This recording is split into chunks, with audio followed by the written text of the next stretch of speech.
33 people on this entire planet share my blood type. I found that out in a folding chair at a blood donation clinic, $300 in debt, trying to scrape together $50 for gas money. I didn't know it yet, but that folding chair was about to become the most important seat I ever sat in. 6 weeks earlier, I was Marcus Williams, 47 years old, owner of Williams Construction, a company I built from a single pickup truck and a box of hand tools into 40 employees, and a client list that used to make competitors nervous. 6 weeks earlier, I had a wife, a house, a name that meant something in this town. Then it all came apart so fast I barely felt the ground disappear under me. Welcome back. Pour your coffee, settle in, and get ready, because in these stories, karma always finds the address. Subscribe so you never miss what happens next. You don't understand, I told Tilda, standing in the kitchen of the house we were about to lose. The bank called in the loan out of nowhere. Adeline over at First Merchant said corporate ordered it. I've never missed a payment in 11 years. Tilda didn't even look up from the suitcase she was packing. I understand plenty, Marcus. I understand you used to be somebody.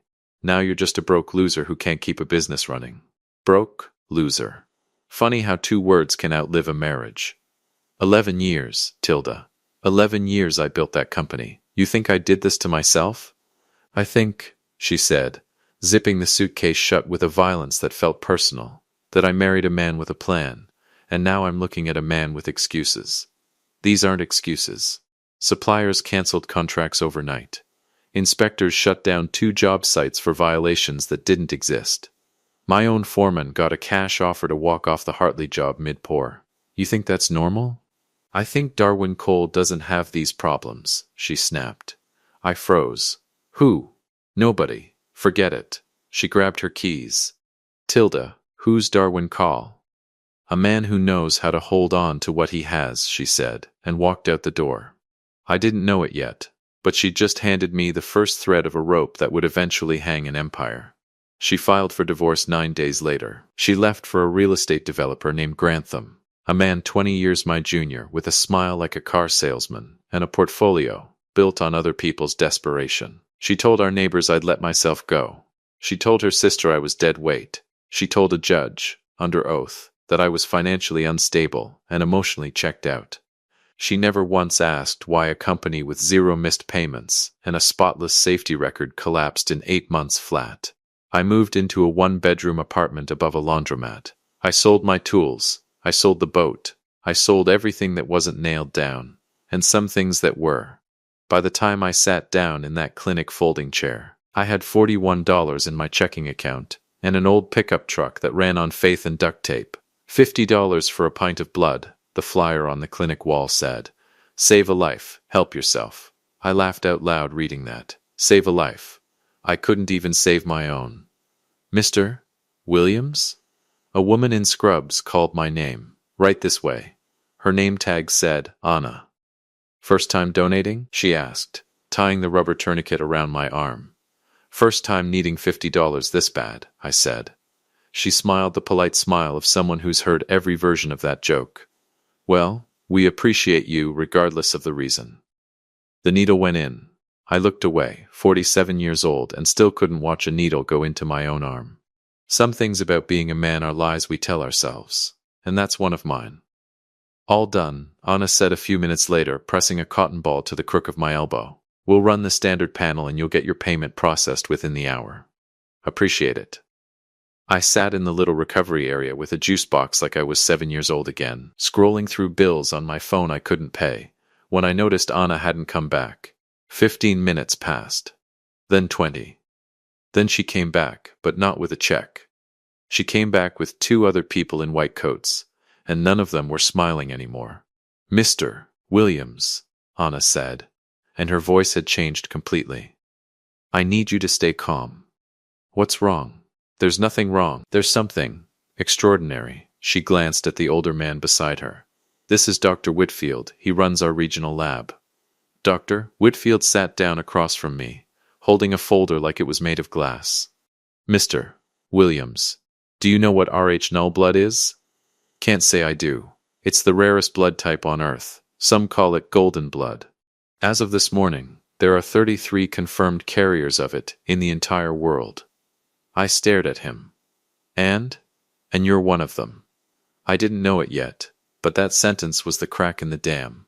Everything that had drowned me for 6 weeks was about to reverse direction and drown everyone who'd done it to me instead. Are you sure?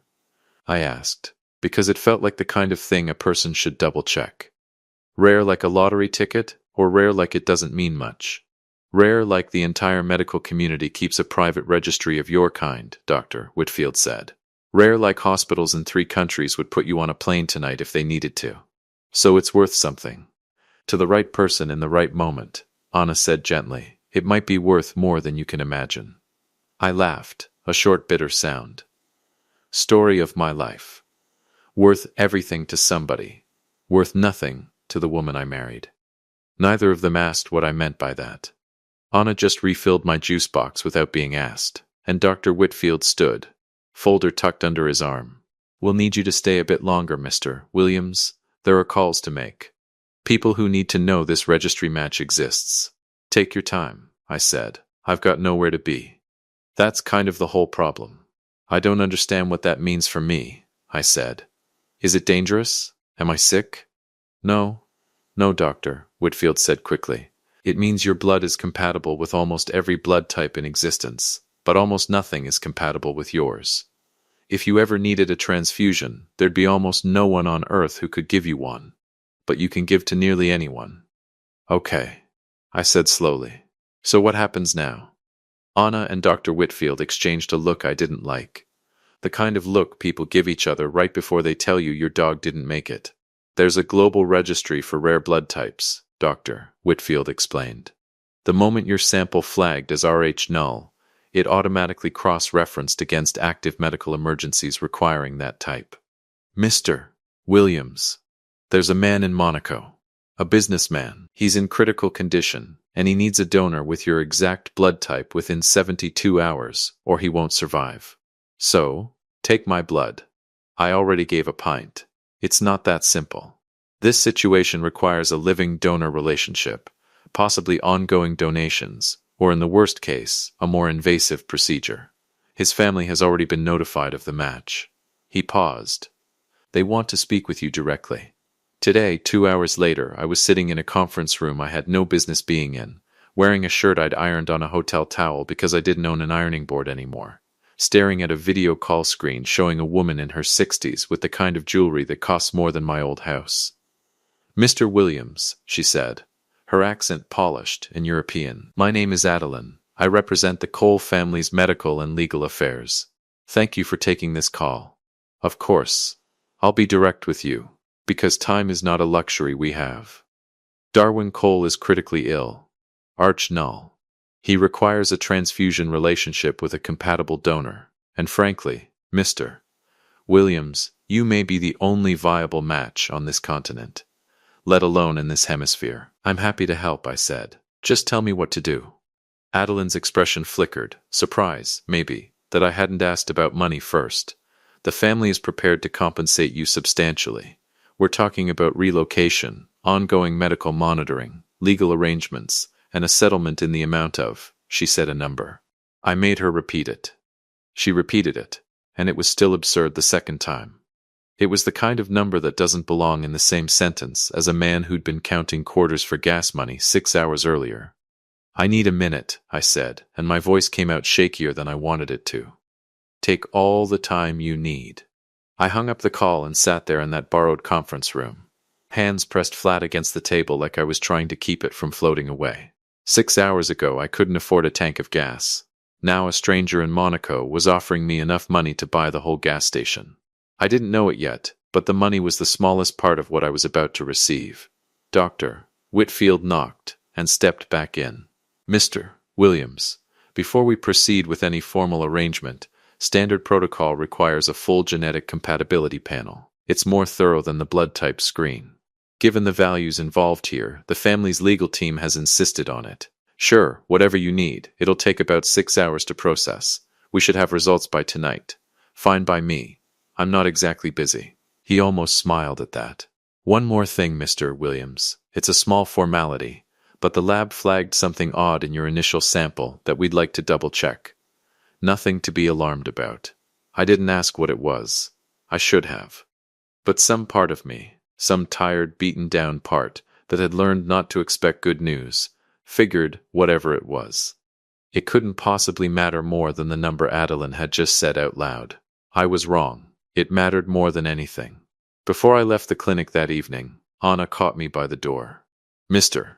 Williams, can I say something off the record?"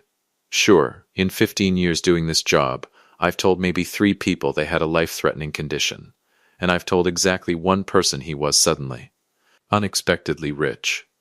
You're the second." She hesitated. "People change fast around money like this. Family shows up. Old friends remember your birthday. Be careful who you let close in the next few weeks. You think somebody's going to try to take advantage of me?" "I think," she said carefully, "that a number that large has a way of making people very generous with their smiles and very careless with the truth. Just watch the smiles, Mr. Williams, that's all I'm saying." I thanked her and walked out into the parking lot, and for the first time all day, the warning actually landed somewhere. I just didn't know yet how right she'd turn out to be, or how close to home the careless truth would hit. I spent that night in a hotel the Cole family had booked for me. The first real bed I'd slept in since the divorce. The kind with sheets so soft they felt like a lie. I didn't sleep. I stared at the ceiling doing math I'd never been rich enough to need. I thought about Tilda. I thought about the name she'd said in our kitchen like a threat. Darwin Cole. At 6 a.m. my phone rang. "Dr. Whitfield. Mr. Williams. Can you come to the clinic?" "Now, please." Something in his voice put ice down my back. "Is it bad news?" "It's news. I'd rather explain in person." I drove to that clinic faster than I should have, the old truck rattling over every pothole in town, my mind running through every worst case. Cancer, some hidden condition, some reason the money would evaporate before I ever touched it. Anna met me at the door, and she looked like she hadn't slept either. "Mr. Williams, please, sit down. Just tell me." Dr. Whitfield came in holding 2 folders this time. He set them both on the table like they were evidence in a trial. "The genetic panel came back," he said. "The compatibility for transfusion purposes is confirmed. That part is straightforward good news. And the other part? The lab runs a standard paternal lineage marker alongside rare blood panels. It's required for certain inheritance-linked conditions that sometimes travel with Rh null blood. When we cross-referenced your marker against Mr. Cole's existing medical file, he stopped. Actually stopped, like the sentence physically wouldn't come out of him. Dr. Mr. Williams, Darwin Cole is your half-brother." The room went very quiet. I could hear the air conditioning humming. I could hear my own heartbeat in my ears. "That's not possible," I said. "The genetic markers are conclusive. Shared paternal DNA, 99.9% certainty. You and Darwin Cole share a father. My father died when I was 9. Heart attack. I have his death certificate in a box somewhere. Mr. Williams, may I ask, do you have your father's full name?" "Albert. Albert Williams." I said it like it would settle the argument, like a name was proof of anything. Dr. Whitfield opened the second folder and slid a photograph across the table. An old photograph, decades old, black and white, gone slightly yellow at the edges. A man in a suit standing in front of a half-built skyscraper, a rolled blueprint under his arm. I recognized my father's face the way you recognize your own reflection in a dark window. Undeniable, and somehow still shocking. "That photograph," Dr. Whitfield said carefully, "is from the Cole family archive. It's labeled Albert Coleman, Chief Structural Engineer, 19 years before Darwin Cole was born." Coleman, not Williams. Coleman. I didn't know it yet, but my whole life had been standing on a name my father had cut in half to hide from someone, and I was about to spend the next year finding out why. I didn't fly to Monaco. Not at first. The Cole family's lawyers came to me instead, a small army of them landing in a town that had never seen that much tailored wool in one place. Adeline led the delegation herself. "I understand this is a great deal to absorb," she said, sitting across from me in a rented office space that smelled like fresh paint and expensive cologne. "But Darwin needs to speak with you." Today, if possible. He's well enough to talk? Barely. But he insisted. The video call connected a few minutes later. The man on the screen didn't look like a billionaire. He looked like every hospital patient I'd ever visited. Pale, tubes running into his arm, eyes sunken with the particular exhaustion of a body fighting itself. "Marcus Williams," he said. His voice was rough, but there was something familiar in the cadence of it, something I couldn't place until later. It was the same rhythm my father used to talk in, the same pauses. "Mr. Cole, Darwin, please." He attempted a smile that cost him visible effort. "I'm told we share a father." "So I'm told too." "I never knew about you," he said. "I want you to believe that, whatever else happens between us." "I don't know what to believe right now," I said honestly. 6 days ago I was broke and divorced. Now I've got a billionaire brother in Monaco, and a dead father with 2 names. Darwin's expression flickered with something I read as pain, though I'd later learned to distrust every expression that man ever made. "Our father was a brilliant engineer, Marcus. He developed a construction methodology, decades ahead of its time, a reinforcement technique that made structures stronger, cheaper, and faster to build than anything on the market. It's the foundation of everything my family built. That's a nice story. It's the truth. And I intend to make this right, legally, financially, whatever it takes. You're my brother." Blood proved that, before I even knew to look. I wanted to believe him. God help me, some lonely, beaten down part of me wanted a brother so badly I almost let the rest of it slide. "I need to think," I said. "Take all the time you need. But Marcus, please, don't let lawyers speak for me. Speak to me directly. Family shouldn't need a translator." I ended the call and sat there with Adeline watching me, with an expression I couldn't read. "He seems sincere," I said. "Darwin Cole," Adeline replied carefully, "has survived 4 hostile takeovers and outlived 3 business partners who tried to unseat him. Sincerity is the least reliable thing about him." I didn't know it yet, but that was the only completely honest sentence anyone from that family said to me for the next 6 months. The money came fast after the Dina results, an initial settlement in recognition of the family relationship, Adeline called it, followed by ongoing transfusion compensation once I started donating regularly for Darwin's treatment. I paid off every debt I had within a week. I bought a modest house, not a mansion. Old habits die slow, and I'd learned the hard way what happens to men who show off what they haven't earned yet. But money didn't answer the question eating a hole in my chest. Why did my company fail? I hired a private investigator named Miles, a quiet, methodical man who used to work fraud cases for the state attorney's office before he went independent. I sat across from him in his cramped little office and told him everything. The loan called in with no warning.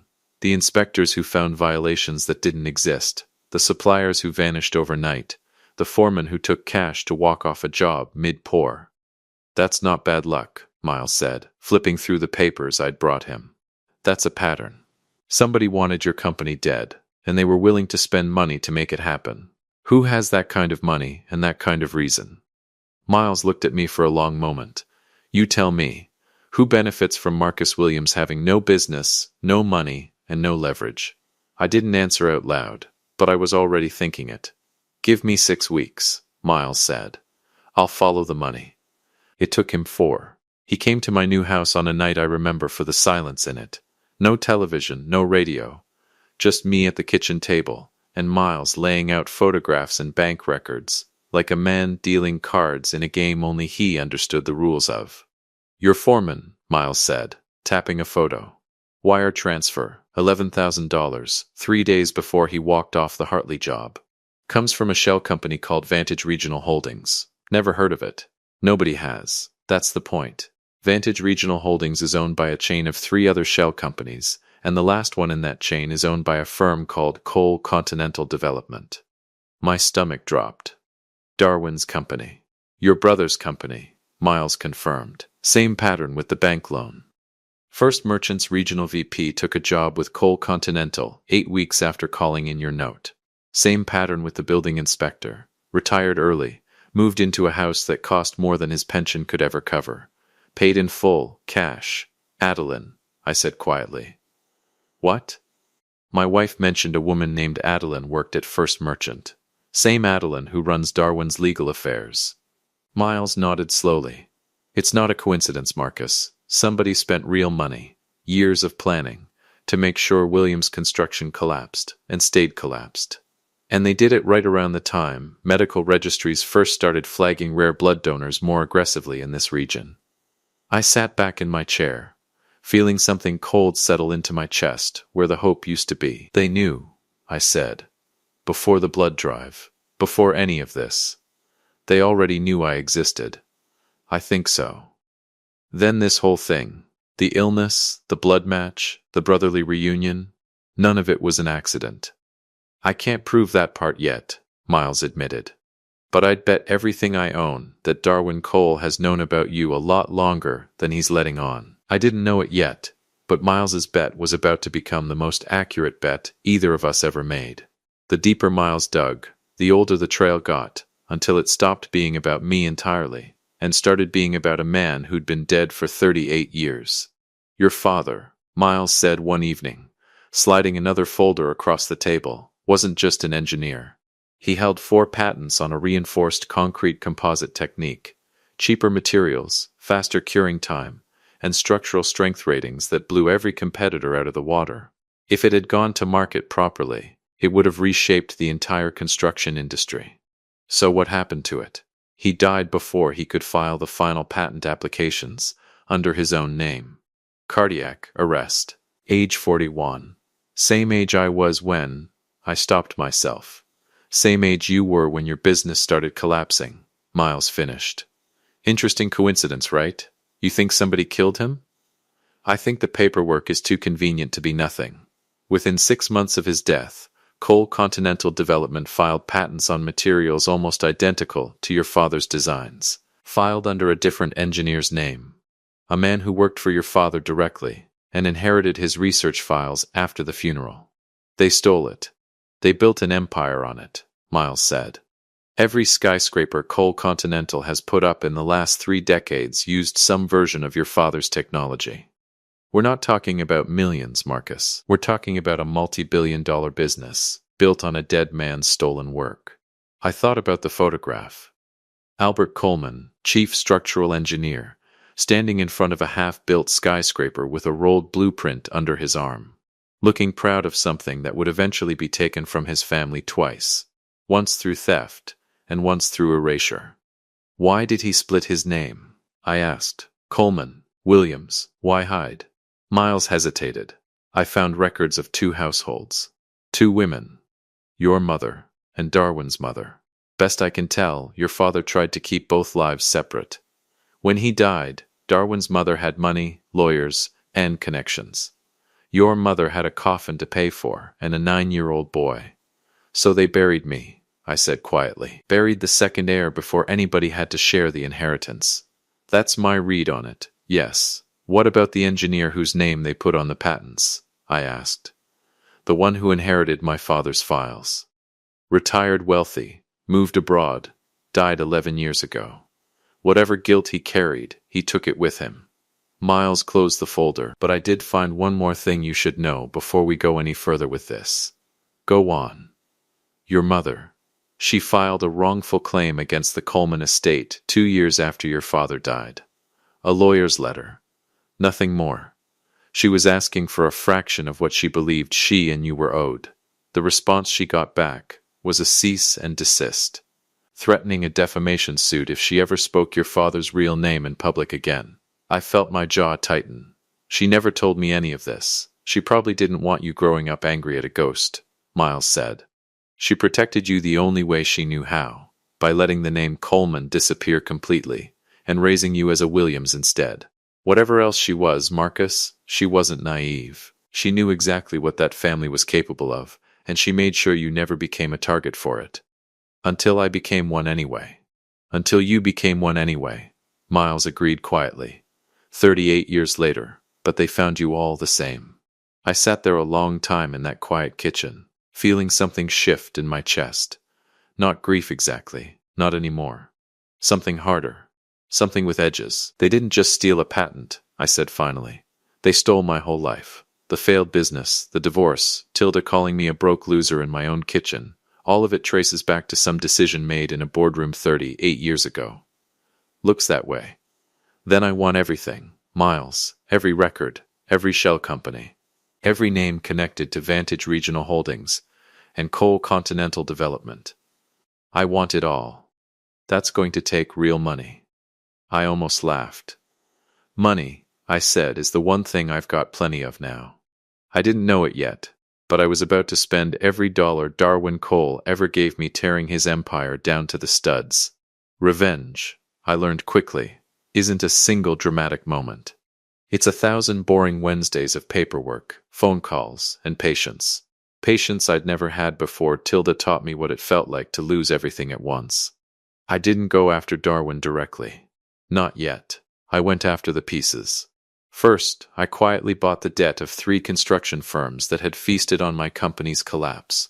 Firms that had scooped up my old contracts, my old clients, even a few of my old employees, all financed by loans Coal Continental had guaranteed behind the scenes.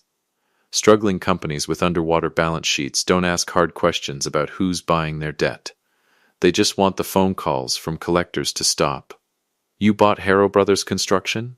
Miles asked, staring at the paperwork on my new dining table, which had slowly transformed into a war room of folders, laptops, and cold coffee, and their debt on the Ridgemont contract, and 40% of Talbot Site Development's outstanding notes.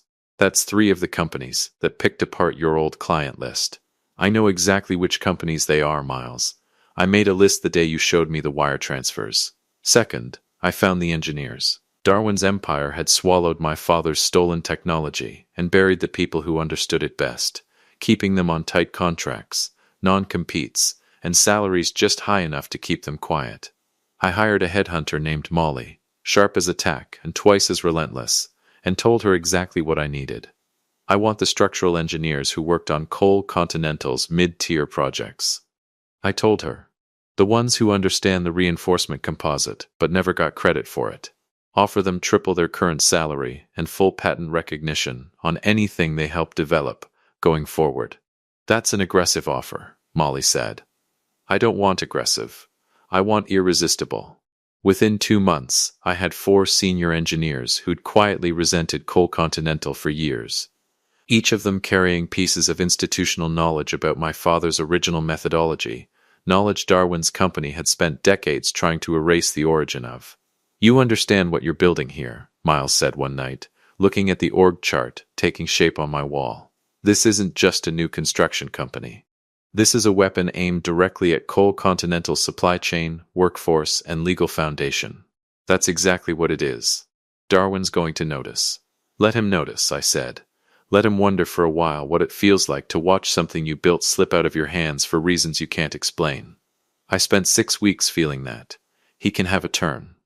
Third, and this was the part that took the longest, the part Miles warned me could take years, we built the legal case.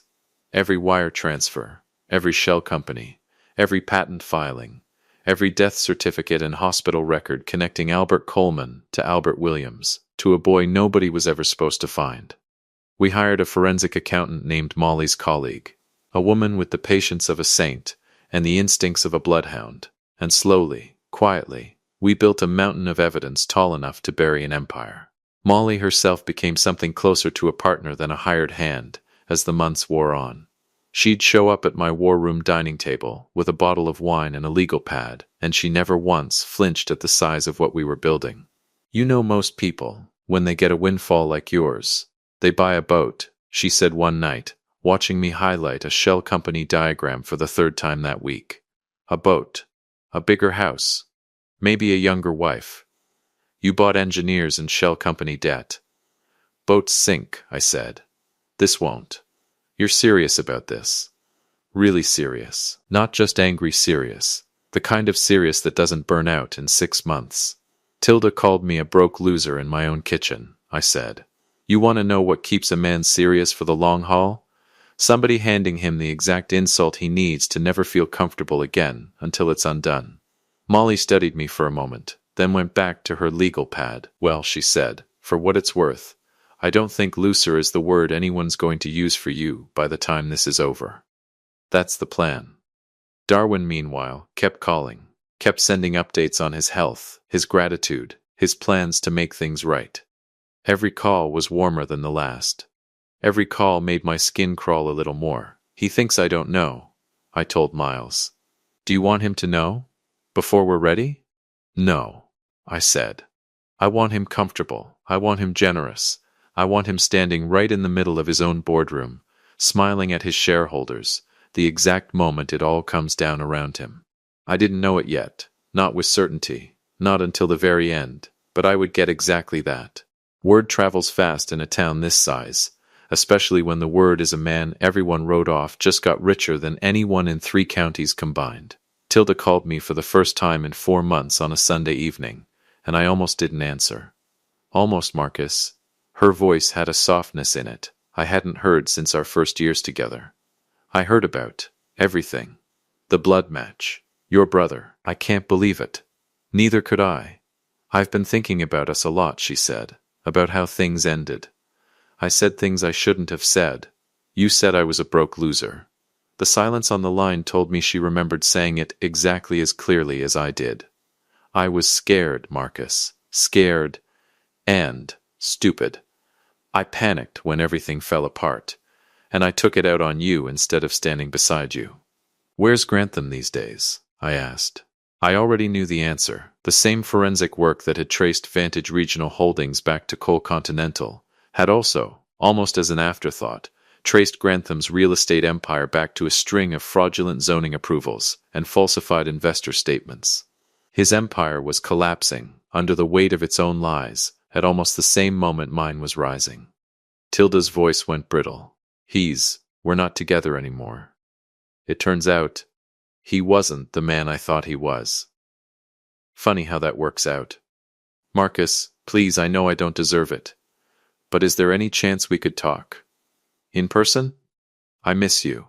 I miss what we had before everything went wrong. I sat with the phone against my ear for a long moment, looking at the framed photograph on my new mantel. Not of Tilda, not anymore, but of my father, Albert Coleman, standing proud in front of a building he'd never get credit for.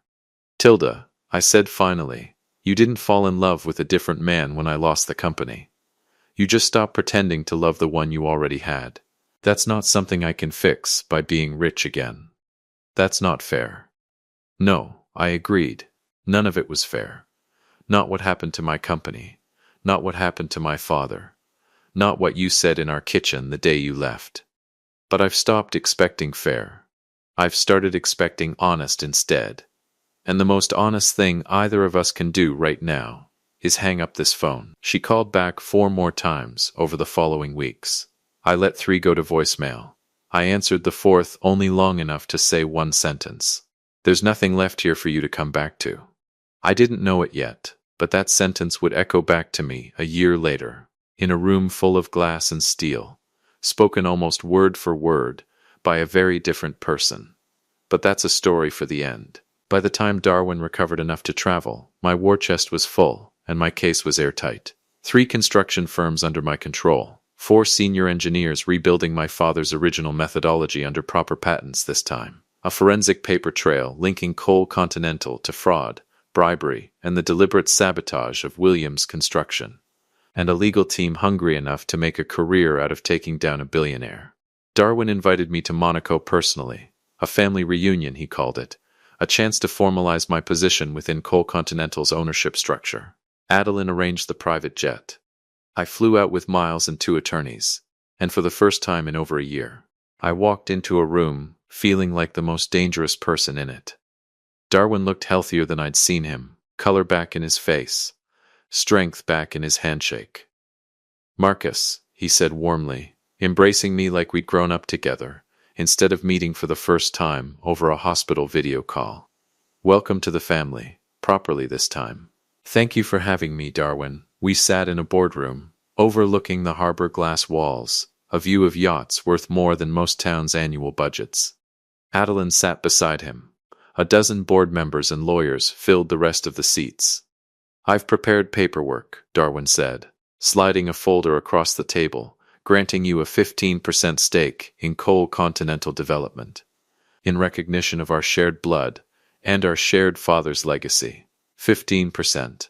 A hush money number, dressed up in the language of family. That's generous, I said, and let the folder sit unopened in front of me. But before we sign anything, I think it's only fair the board hears the whole story of our shared father's legacy. Don't you think, Darwin? Something in his expression flickered, the first real crack I'd seen in his composure since the day we met. Of course, he said carefully. I nodded to Miles, who stood and connected his laptop to the boardroom's display screen. Albert Coleman, I said, as the old photograph filled the screen, the same photograph Dr. Whitfield had shown me. My father standing proud in front of a half-built skyscraper. Chief structural engineer, developer of the reinforced composite technology that built this company's entire portfolio. Also, as most of you in this room already know, whether you've admitted it to yourselves or not, my father. A murmur rippled through the board members. Marcus, Darwin said, his voice tight. This isn't the venue for. It's exactly the venue, I said. Because every person in this room built their fortune, directly or indirectly, on a set of patents filed under a dead man's assistant's name, patents that rightfully belong to Albert Coleman's estate. Meaning, they rightfully belong, in part, to me. Miles clicked to the next slide. Wire transfers, shell companies. The chain running from Vantage Regional Holdings straight back to Coal Continental's internal accounts. 8 weeks before my company's bank called in a spotless 11-year loan without warning, Coal Continental's finance division authorized an $11,000 transfer to my foreman's account. 3 inspectors who shut down my job sites over fabricated violations retired within the year, on payouts they couldn't have afforded on their pensions. Every supplier who abandoned my contracts overnight had recently signed exclusive deals with Coal Continental subsidiaries. This is absurd, Darwin snapped, standing now. I had nothing to do with your business failing, Marcus. I didn't even know you existed until the blood registry flagged your donation. Funny, I said, because the timeline says otherwise. My company's collapse started exactly 6 months after your medical team first began aggressively screening regional blood donors for rare types in my area, years earlier than the standard protocol would suggest. According to 3 independent hematologists I consulted. You didn't get sick and stumble onto a miracle match, Darwin.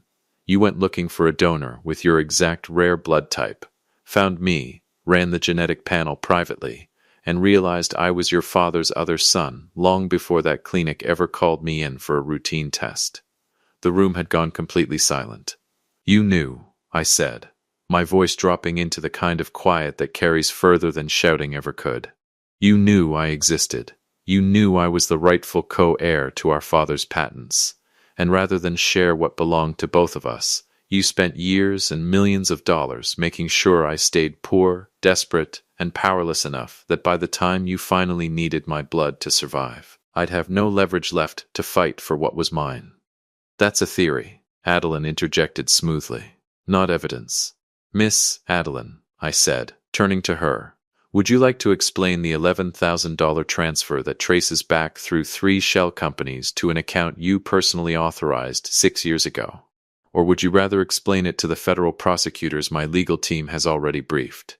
Her face went the color of the folder still sitting unopened in front of me. One of the board members, an older man near the end of the table who'd said nothing until then, finally cleared his throat. Darwin, is this true? Did you know about Mr. Williams before the medical registry match? Of course not, Darwin snapped. This is a fabrication designed to extort a larger stake in this company. Then perhaps, I said, sliding a second stack of papers across the table, someone can explain why Coal Continental's internal legal division opened a confidential file labeled Coleman Estate, secondary air exposure 4 years before I ever set foot in that blood donation clinic. The silence that followed was different from the first. The first silence had been shock. This one was recognition, the sound of a room full of powerful people realizing, all at once, that the man in front of them wasn't bluffing, and that the story they'd been told about their chairman was a story built to protect him, not them. Where did you get that file? Adeline asked, her voice barely above a whisper. The same place I got everything else, I said. People talk, Adeline, when they're offered protection from prosecution instead of a paycheck to stay quiet. You'd be amazed how fast loyalty changes direction once the money stops being the safest option on the table. I didn't know it yet, not for certain, Not until that exact silence stretched out across the boardroom. But I had already won. Everything after that moment was just the empire realizing it, one shareholder at a time. News moves fast when billions of dollars are involved. Within 72 hours of that boardroom meeting, 3 of Coal Continental's largest institutional shareholders demanded an emergency audit. Within a week, federal regulators in 2 countries opened parallel investigations into patent fraud and financial misconduct. Within a month, Darwin Cole was no longer CEO of the company that bore his mother's maiden name, voted out by a board that had suddenly discovered its appetite for self-preservation. Grantham's real estate empire collapsed in the same news cycle, his fraudulent zoning deals and falsified investor statements finally catching up with him in a wave of lawsuits that left him bankrupt and, according to the papers, sleeping on a friend's couch 3 states away. I watched it all unfold from my new office, a modest one, in a building my father would have recognized the bones of, if he'd ever gotten the chance to build it himself. My new company, Coleman Williams Construction, launched with the engineers I'd recruited, the properly filed patents on my father's original reinforcement methodology, and a mission statement I wrote myself, and refused to let any consultant water down. Build with integrity. Build to last. Build for the people who trusted us, not the ones who profit from cutting corners. Adeline was indicted on charges of conspiracy, wire fraud, and corporate espionage before the year was out. She took a plea deal that named 3 other Coal Continental executives who'd orchestrated the sabotage of Williams Construction on Darwin's direct orders. Orders given, prosecutors alleged, the same week the regional blood registry first flagged an unusually promising rare type donor 40 miles from where I lived. Darwin himself faced criminal charges of his own. Fraud, conspiracy, and a dozen lesser counts that added up to more prison time than a man his age could hope to fully serve. I didn't attend his sentencing. I didn't need to see his face to know what losing everything looked like. I'd already lived it myself, and I knew exactly which parts of it would keep him up at night longer than any prison sentence. The parts where everyone who once smiled at him stopped answering his calls. He tried to reach me once, near the end, through a lawyer who wasn't Adeline. Adeline was busy cooperating with prosecutors by then, trading everything she knew about Coal Continental's finances for a lighter sentence of her own. Mr.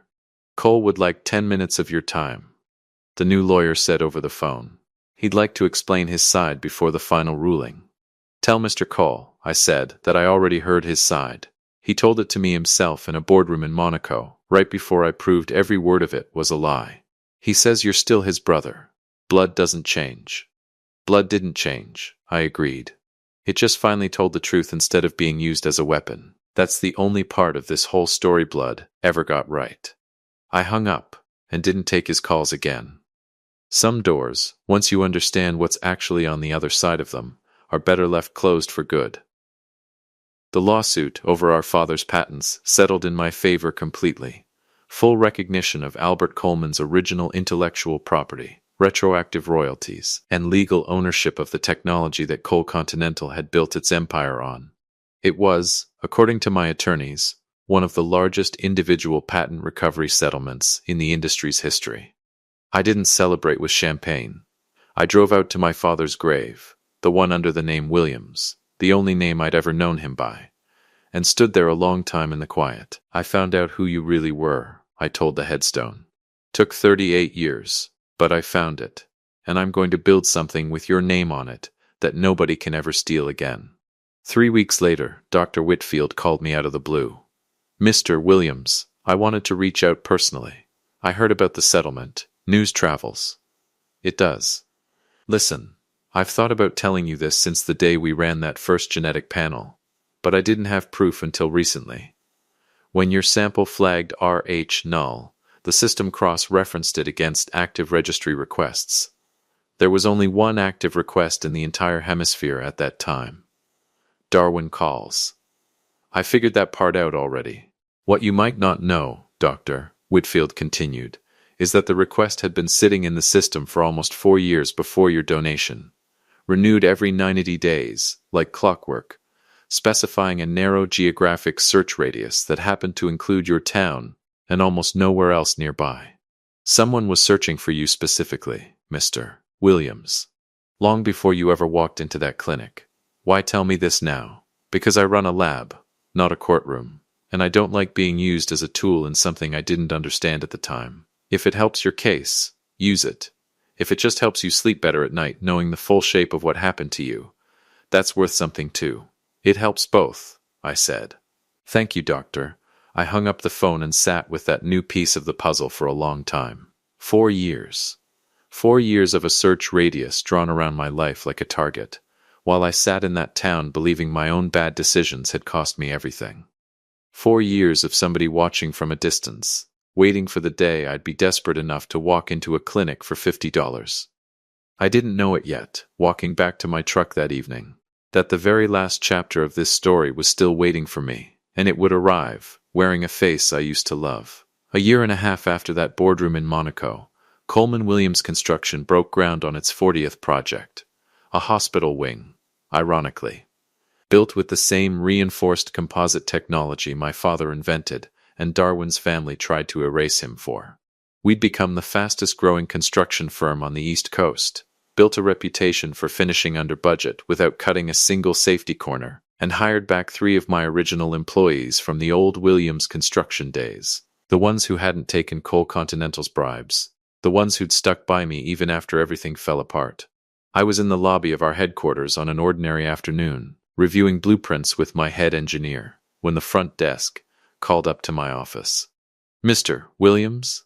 There's a woman here asking to see you, says her name is Tilda. My hands went still on the blueprint for just a second. Send her up.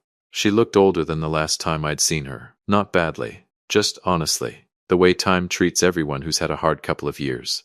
Her clothes were nice but not new. Her hands, when she folded them in her lap across from my desk, trembled slightly. Marcus, she said, thank you for seeing me.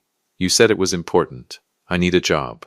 The words came out fast, like she'd rehearsed them and needed to get them out before her nerve failed. Grantham's collapse took everything I had left with it. I've applied everywhere. Nobody in this industry wants to hire the woman who left the rightful heir to a construction empire for a fraud. That's a hard reputation to shake. I know it's a lot to ask. I know what I said to you, what I did to you, when everything fell apart the first time. I was wrong, Marcus. I was wrong about everything. I see that so clearly now. I looked at her for a long moment, really looked, the way I used to look at her across our kitchen table before it all went wrong, before the word broke loser replaced 11 years of marriage in my memory of her voice. You want to know something, Tilda? I said finally. When my company collapsed, I didn't understand why. I thought it was my fault. I spent 6 weeks blaming myself for something that turned out to be a decades-long conspiracy orchestrated by a family that saw me as a threat before I even knew they existed. I had no idea what was actually happening to me.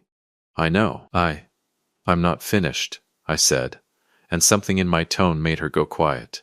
You didn't have a conspiracy to blame.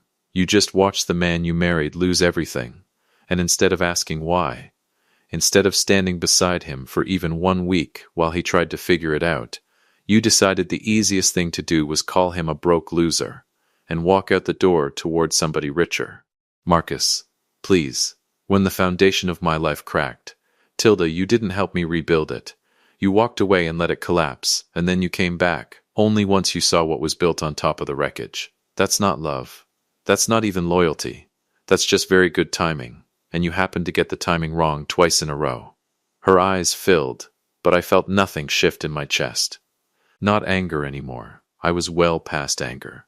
Just a clean, quiet certainty. I'm not going to hire you, I said.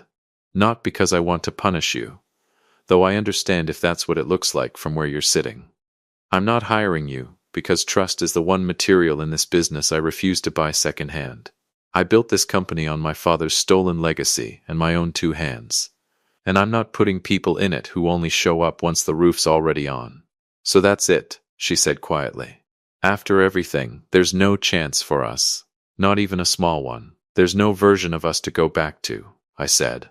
You made sure of that the day you called me a broke loser in the kitchen of a house we're both going to remember for the rest of our lives. You for how you left it. And me for how I rebuilt everything after.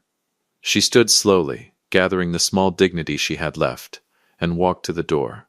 She paused there, hand on the frame, like she was waiting for me to call her back. I didn't.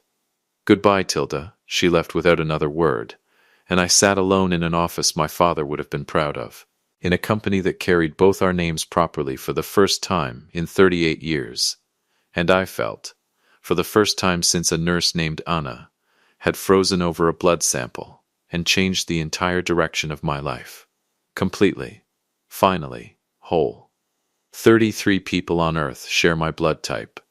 But only one man ever learned the hard way that the rarest thing I carry isn't in my veins at all. It's the ability to walk away from everyone who walked away from me first, and never once look back.